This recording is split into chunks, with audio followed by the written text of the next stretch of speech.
నిన్నైనటువంటి సేవ చేశాడు.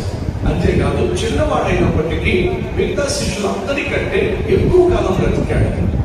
అంతేకాదు చిన్న ప్రాయంలో యవ్వన ప్రాయంలో దేవుని ఆడి పోయడానికి తను అప్పగించుకున్న యోహాను పట్ల ఎందుకో దేవుడు ప్రత్యేకమైన కృపను కూడా అనుగ్రహించాడు.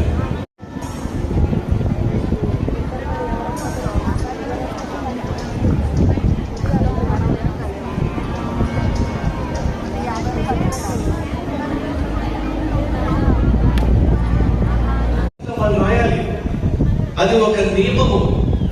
దేనికోసం ఈ నియమాన్ని ఏర్పాటు చేశానయ్యా అంటే అది వారి ఆత్మీయ జీవితానికి ఆశీర్వాదం. చక్కగా వాళ్ళు వర్తమానాలు రాసుకోవడం ద్వారా రాబోయే క్రీస్తును అంగీకరించడం వల్ల మనందరికీ కూడా దేవుని కుమారులుగా పిలవబడే అధికారాన్ని దేవుడు మనకు అనుగ్రహించాడు. అనగా ఎవరైతే